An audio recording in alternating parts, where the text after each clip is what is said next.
Here in the Fargo area, it's still easy to get diesel fuel, but that's not the case all over. Trucker Rudy Kaiser just barely made it home today from Alexandria.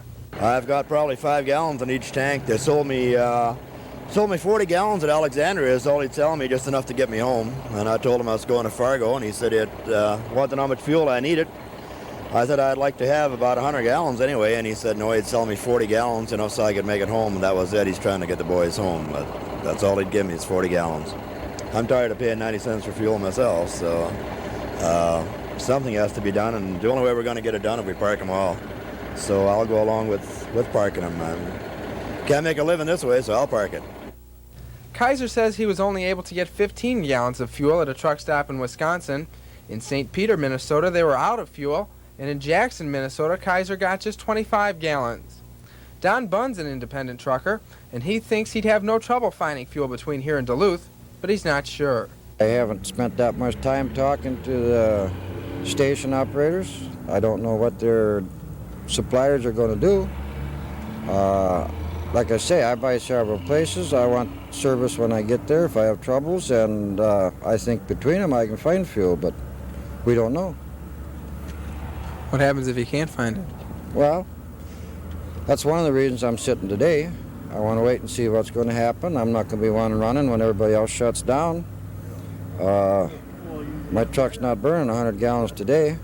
Somebody else can probably get home. The truckers say stations in Bismarck will sell diesel fuel only to people hauling perishable items or livestock. Driver Conrad Lindeman thinks the independents have to stop these people from running. If we get enough produced and these meat haulers stop and they quit running, and I think in these oil trucks standing at a standpoint and these truck stops all work together, I think we can get something done. We can probably get this fuel maybe stabilized, or we can probably get it knocked down about close to about 3 cents to a nickel. Is that enough? That's not enough, but if we can just get it down somewhat, we'll be all right. The shutdown began at midnight, and truckers parked their vehicles in front of the pumps at 2 local truck stops, preventing anyone else from getting diesel fuel. Truck stop manager Mike DiConcini says the protest was orderly, and he feels it was done for the media. Well, it was about 3 o'clock in the morning, and one trucker tried to block off our diesel islands out here. I'm sure to draw media attention to their strike. It was a pretty orderly affair. It was just one truck, and when we asked him to leave, he wouldn't. But when the policeman asked him to leave, the police handled it, I thought, very well.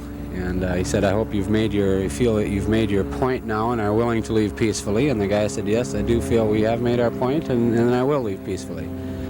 Not all of the independents in the area have shut down yet, and some of the union people think the independents need more organization to get any action out of this.